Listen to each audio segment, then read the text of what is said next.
Palakpakan natin ang malakas ang Panginoon. Tayo po ay bumasa sa inyo pong tema na hinango sa Romans chapter 12:11. Sa English, never let the fire in your heart go out. Keep it alive, serve the Lord. Pero mas masarap sa wika natin, magpakasipag kayo at huwag maging tamad. Buong puso kayong maglingkod sa Panginoon. Pikit natin sandali ang ating mga mata, mang banal na makapangyarihan sa lahat, sa pangalan ni Jesus muli. Ipinagpapasalamat namin ang pagkakataong ito. Hayaan mo kong maging bukas ang aming puso at isipan na maging karapat-dapat paglagyan ng iyong mga aral sa salita. At hayaan mo ang hirap namin maunawaan, dagdagan ng kaalaman ng revelasyon ng mga salitang aming mapapakinggan. Ang lahat ng ito sa pangalan ni Jesus, sa pangalan ng Ama, ng Espiritu Santo. Amen. Palakpakan po natin ang ating Panginoon. Pwede po kayo makaupo na. Puntahan po natin ang inyong tema. Sabi ko kanina kay Brother Ed, lalim naman masyado ng inyong tema. Kaya pinipilit natin pababawin ngayon. Magpakasipag kayo at huwag maging tamad. Buong puso kayong maglingkod sa Panginoon. Bago natin bigyan ng pansin itong ating tema, balikan po natin ang John chapter 2, na kung saan si Jesus sa templo, kumuha ng panghagupit, itinumba yung mga tindahan doon, itinaboy yung mga nagtitinda, yung mga asno, baka, pinakawalan. Yung mga namamalit ng pera, pinagtataob. Masyadong matapang si Jesus ng mga panahon na yun. Pero ang pagiging matapang ni Jesus ng panahon na yun ay tinatawag na divine anger.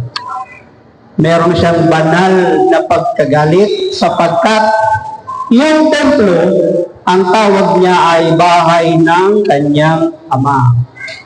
Ang Diyos ay nagpatayo ng templo sapagkat ang sabi niya, ang kanyang presensya ay bababa at mananahan doon. Dumating ang panahon, yung templo, dalanginan, bahay ng Diyos, binababaan ng kanyang spirito, ng kanyang presensya, nasa laula. Bakit? Naghalo-halo.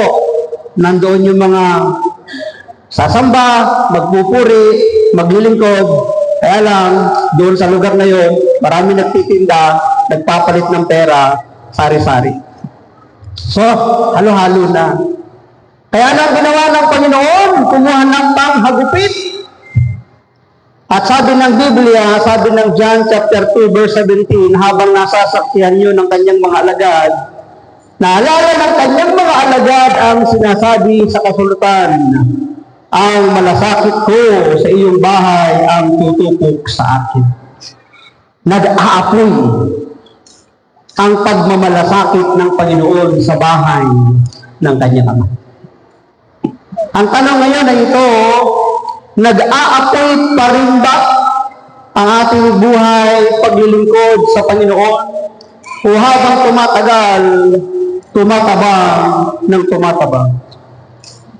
Dati, sinasabi natin, sana Miyerkules na ulit nung tayo bago-bago pa.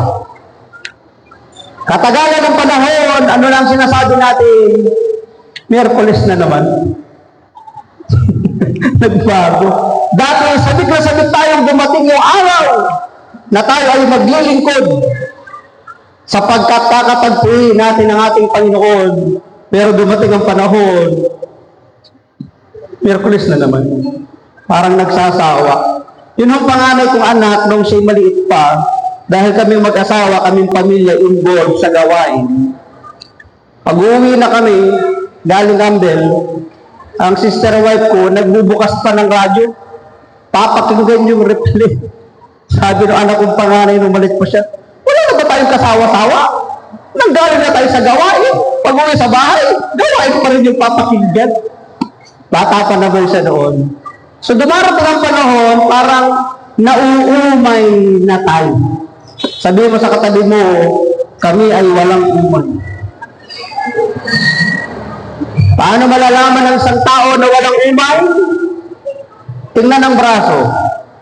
Yan ang palatandaan na walang umay. Bakit? Nagiging mataba, nagiging malusog. Yan. Palatandaan na walang umay.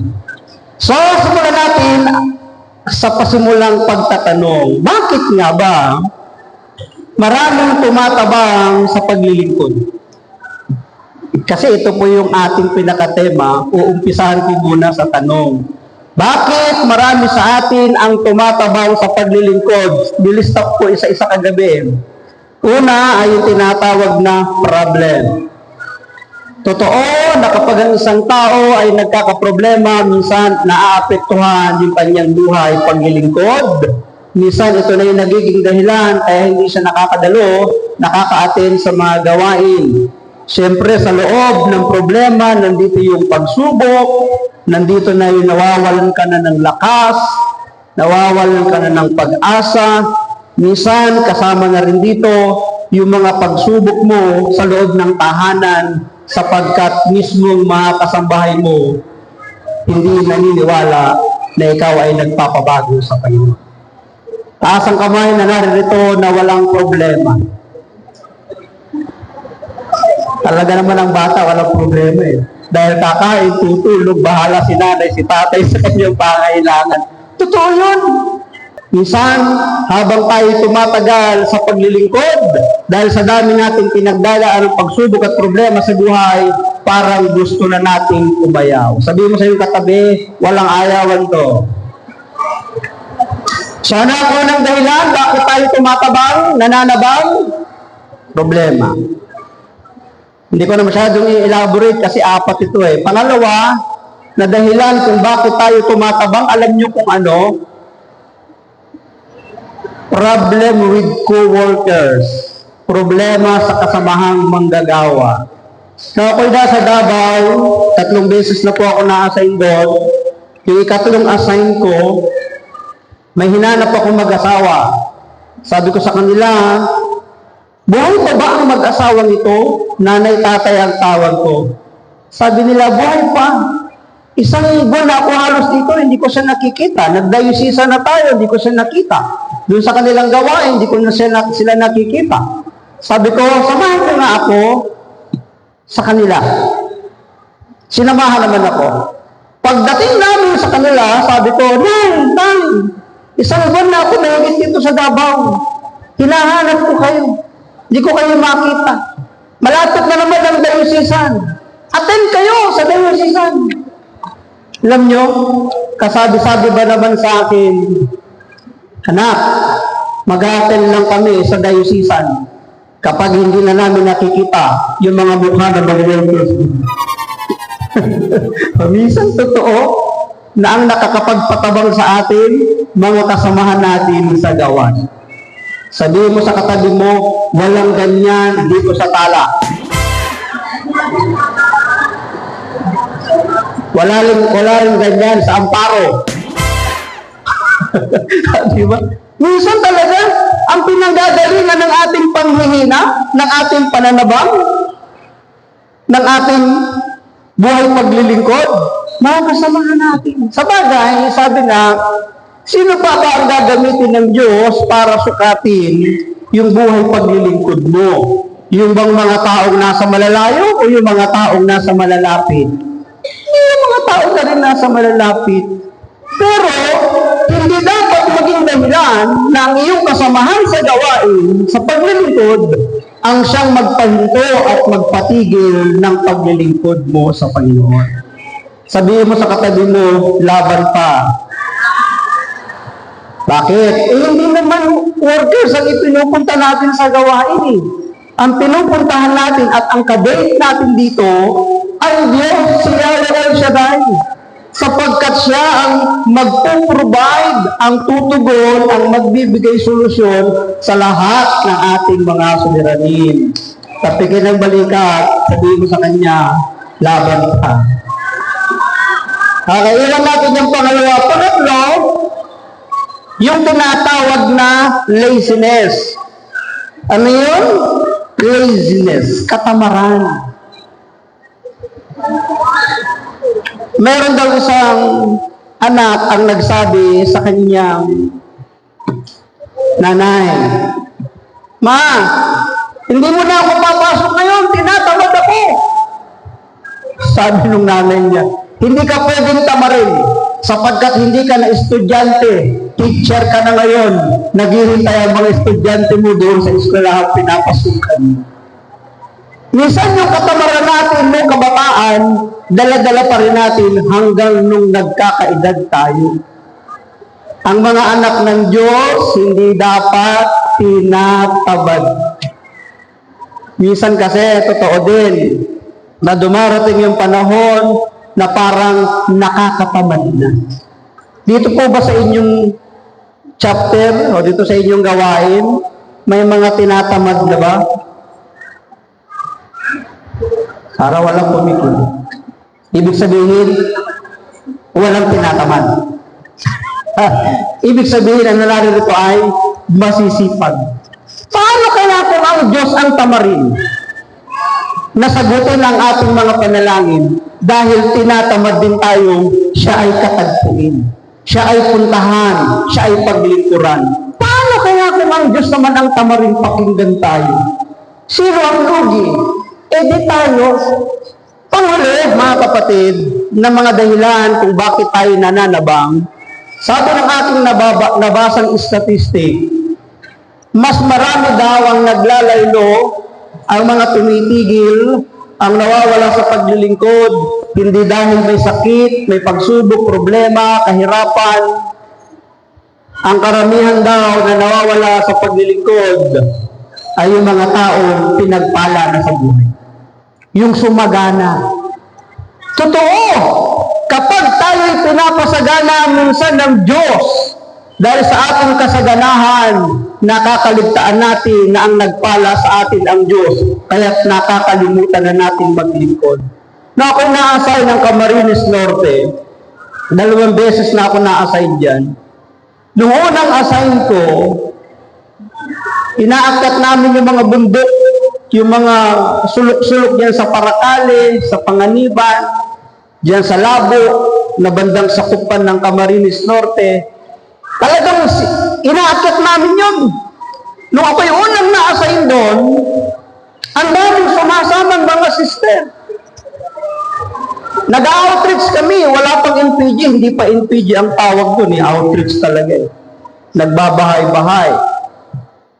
Dumating ang panahon, pagkalipas ng ilang taon, na-assign uli ako doon. Yung ibang mga sister, nagkaroon na ng tindahan, nagkaroon na ng alagang baboy, nagkaroon ng alagang manok, kasi ang mga anak pinagpala, nakapag-abroad. Meron tayong isang sister doon na malapit yung bahay sa opisina. Nung araw na ako yung unang na-assign, kahit saan kami magpunta, sama ng sama. Kapag kami lalabas na ng hapon, nung pangalawang assign ko, sinisilip namin, "Sister Mary, halika na, mag-outreach na to." Kasabi-sabi ba naman, "Brad, pasensya ka na.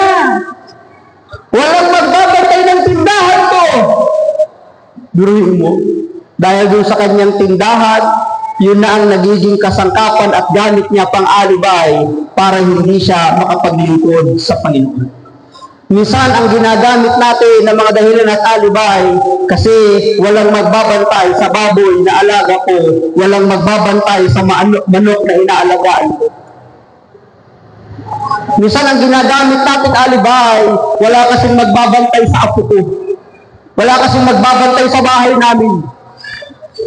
Hindi ba dapat yung mga pagpapalang tinatamasa natin, tinatanggap natin sa buhay, hindi ba yan ang dapat na nagtutulak sa atin para lalo tayong maglingkod at magpatuloy sa Panginoon?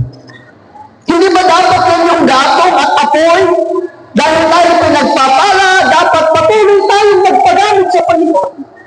Pero ang Diyos, kapag nakita na yung init at alab ng paglilingkod mo ay hindi naaapektuhan kahit marami kang pagsubok problema na pinagdaraanan, ang Diyos kikilos at gagalaw para ikaw ay iligtas at tumulong. Kaya sabihin mo sa iyong katabi, huwag kang abangan. Yung oras natin, medyo inaalala ko kasi kakanta na yung mga taga-Amparo. Ano ang dapat natin gawin? Para yung apoy ay patuloy na mag-alab sa atin. Kasi sabi dito, huwag natin hayaan na yung apoy ay mawala. Never let the fire in your heart go out. Naranasan niyo na po bang nang magluluto kayo, malapit ng maluto, naubos yung gasol? Naranasan niyo? Nakakatawa, hindi. Tapos pag umorder ka pa naman, hindi agad-agad darating yung order mo gasol. So yung niluluto mo, tengga. Kaya ang ginawa ko pa, mga kapatid, ang ginawa ko, bumili ako ng ekstrang tangke. Tinatansya ko, kapag malapit ng maubos, umu-order na agad ako ng gasol. Para maubos man, salpak agad yung reserbang tangke. Dapat tayo din, mga kapatid, sa ating buhay paglilingkod, huwag mo hahayaan na mawala yung apoy. Dapat palagi kang may reserva. Dapat palagi kang handa. Sabi ko nga minsan sa mga kasamahan ko, kapwa ko preacher, tayo na mga may asawang babae, dapat ang mga lalaki ang huling nauubusan ng pera. Ulitin ko. Ang mga lalaking asawa ay dapat huli na nauubusan ng pera. Sabihin niyo sa asawa niyo pag uwi niyo mamaya. Sabihin mo sa kanya, dapat ikaw ang huling nauubusan ng pera. Bakit? Kasi ang mga misis, kapag naubusan ng pera yan, saan hihingi yan? Alam mo naman sa kapitbahay hihingi yan. Ikaw yung asawa. Kaya dapat ikaw yung huli mauubusan.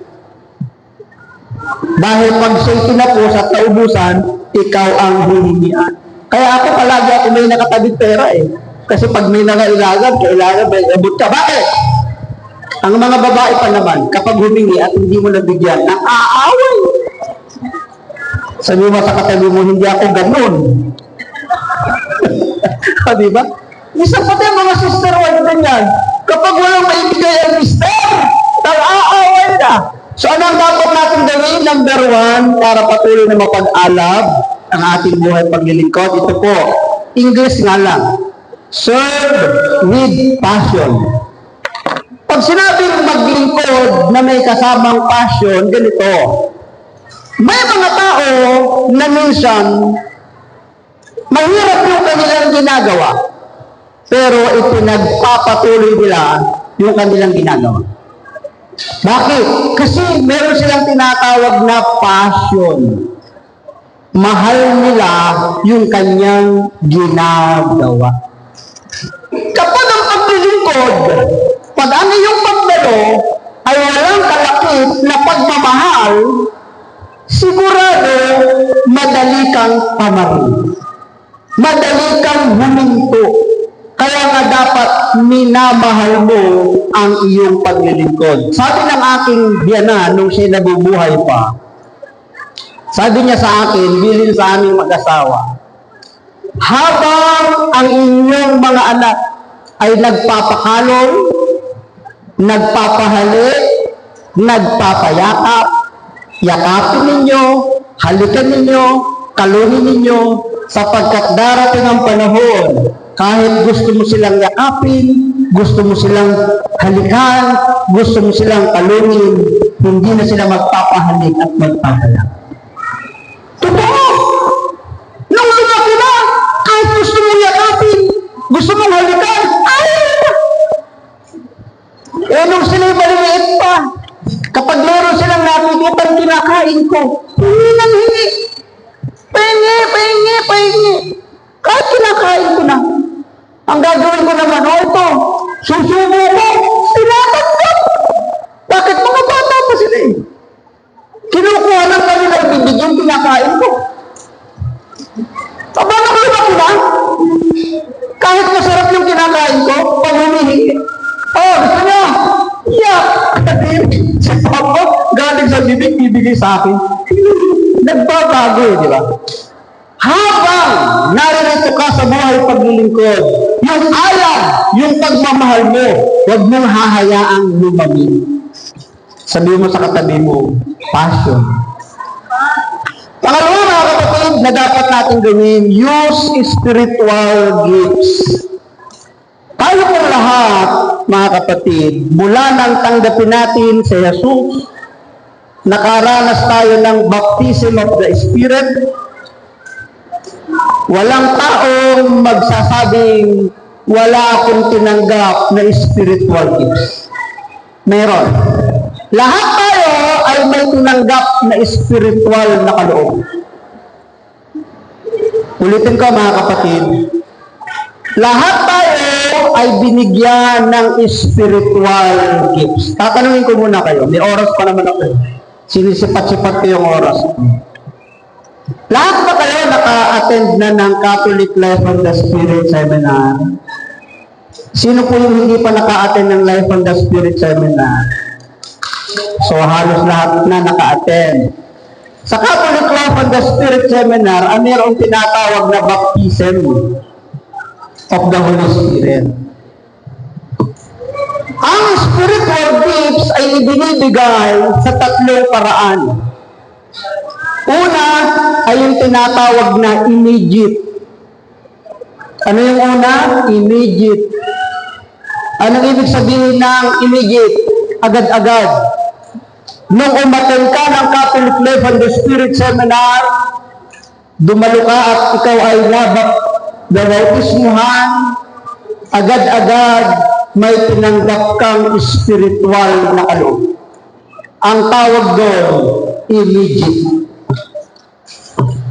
Meron din naman na naka-attend na ng Catholic Life on the Spirit Seminar, pero hindi pa tumanggap ng kaloob na spiritual. Katulad sa aklat ng mga gawa, ng mga panahon ni Pedro, ni Pablo, ni Sela, marami nang nakatanggap ng mga aral at salita ng ating Panginoon, kaya lang hindi pa sila tumanggap ng spiritual na kaloob. Kaya nang ginawa ng mga lingkod ng Diyos, sila'y pinuntahan at pinatungan ng kamay. Nang sila'y mapatungan ng kamay, bumaba ang Espiritu Santo sa kanila at sila'y pinagkalooban ng kaloob na spiritual. Ang tawag doon, immediate. Ano ang tawag doon? Ano yung una? Immediate, agad-agad. Walang nagpatong ng kamay. On the spot. Pangalawa ay yung immediate. Ano nga sabihin ng immediate? Hindi yung jet na nandun sa taas. Immediate. Hindi, iba yun. Yung immediate, doon galing salita ang mediator. May namagitan. May mga tao, minsan kailangan mo pang patungan ng kamay para tumanggap na spiritual na kaloob. Immediate. May ikatlo. Ang ikatlong pagkakaloob ng spiritual gifts, halimbawa, ikaw ay marunong kumanta, marunong tumugtog, marunong magpayo, nagtuturo ka. Pagkatapos, ini-offer mo yan, inialay mo sa Panginoon, inihandog mo sa Kanya, ipinagamit mo sa Kanya, ang tawag dyan ay sanctification. Pinababanal ng Diyos para sa kapakinabangan ng body of Christ.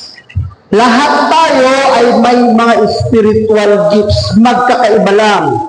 Tanong, ilan ang spiritual gift sa pagkakaalam po ninyo? Parang wala nang kumitig. Ilan? 7? Siyam? Hindi po. Mahigit pa dyan. Kasi kapag ang pinuntahan mo, yung Catholic Life on the Spirit Seminar, siyam lang yan. Actually, mahigit 40 ang spiritual gifts.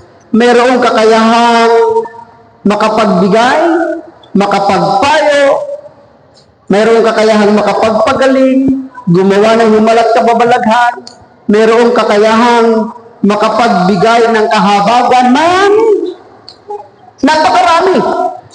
Kung ano yung alam mo, gift, talento na ibinigay sa iyo ng Diyos, magagamit mo yan para mapag-alab mo ang paglilingkod mo sa Panginoon. Kailangan mo lang gamitin.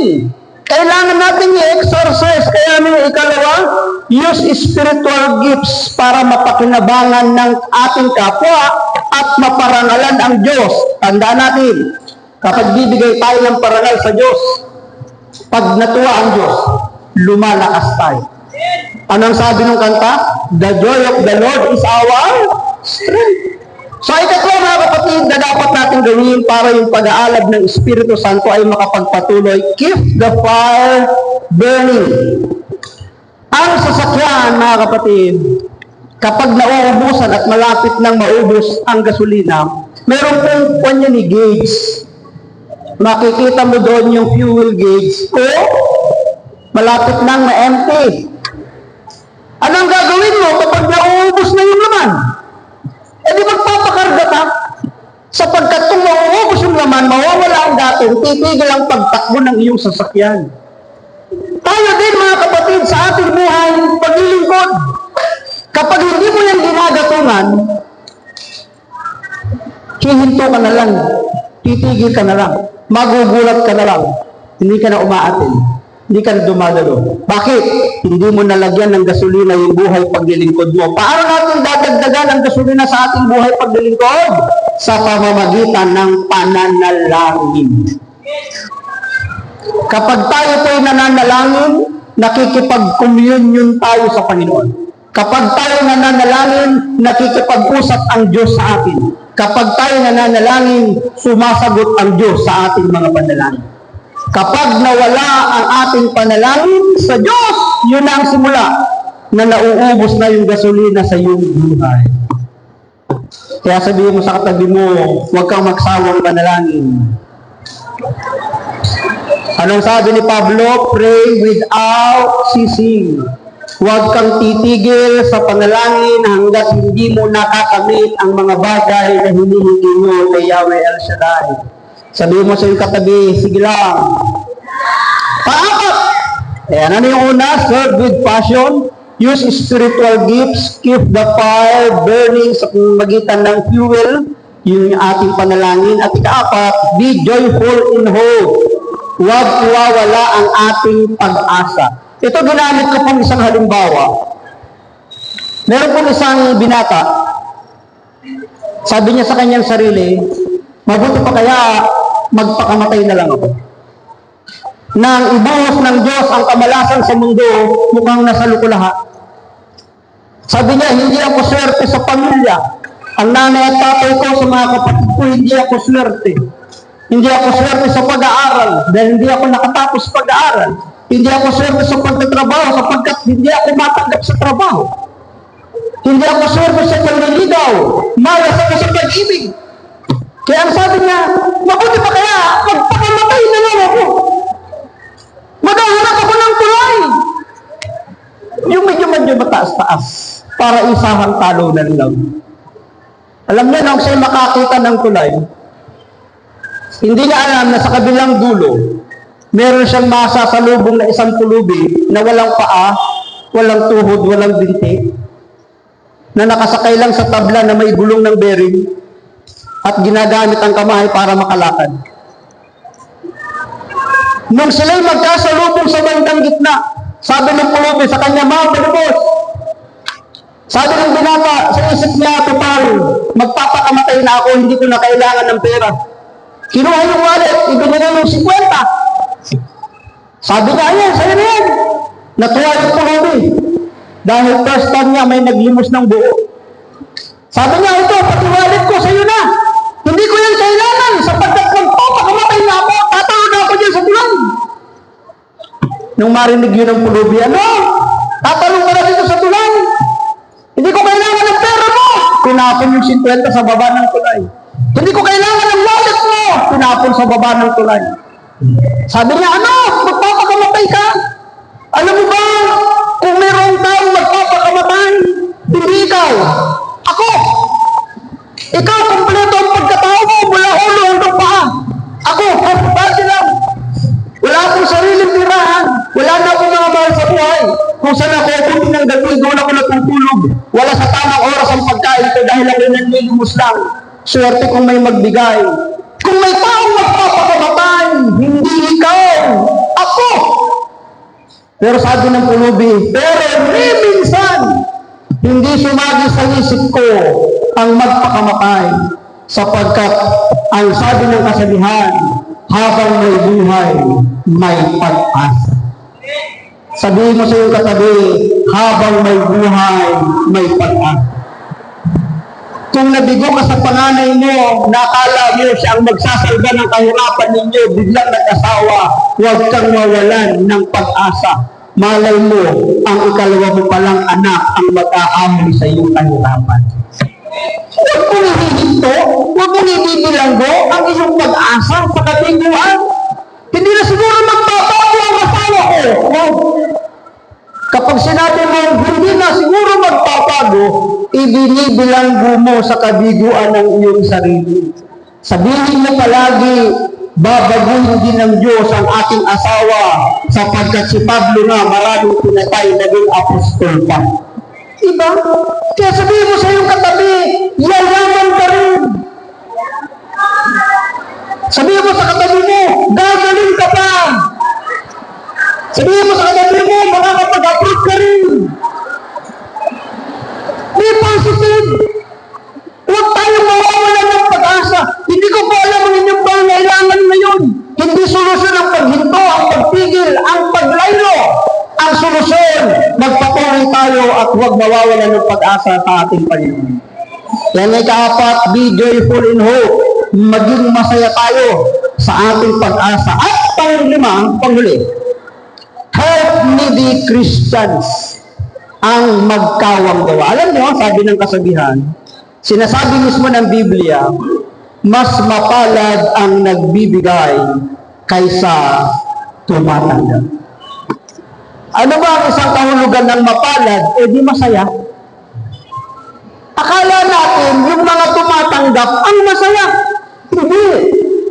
Ang totoo pong masaya ay yung nagbibigay.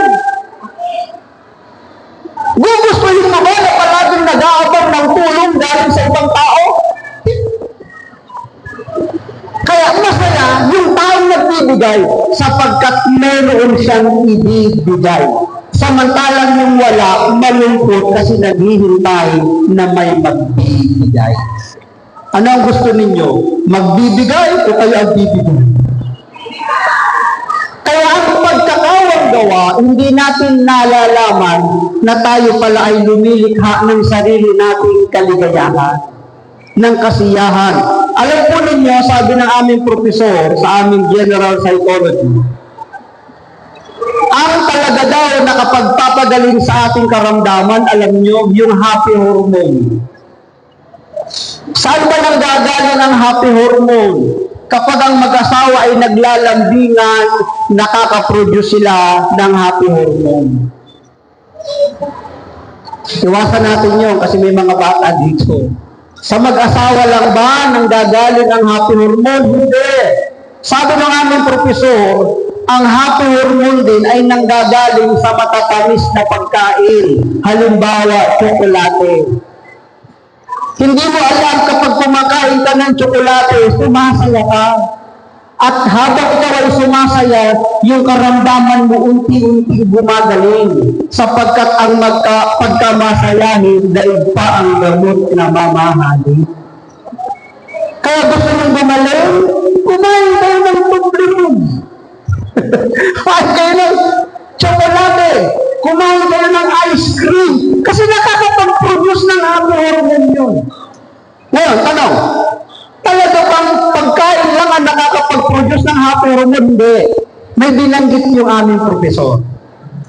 Kapag daw pala ikaw ay tumutulong, kapag ikaw ay nagkakawang gawa, nagbibigay ng pamasahe kasama mo, nagpapakain, nanlilibre, hindi mo raw naalalaman na ikaw pala ay nakakapag-produce ng happy hormone kasi habang ginagawa mo yun, gumagaan yung palooban mo na hindi mo namamalaman. Sabihin ko sa iyong katabi, gusto mo maging masaya? Bigyan mo ako. Halagpagan natin naman na si Lord.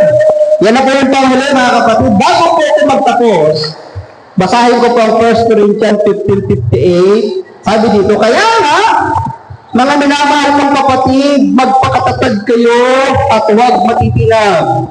Maging masipag kayo palagi sa paglilingkod sa Panginoon dahil alam ninyong hindi masasayang ang inyong pagpapagal para sa Kanya.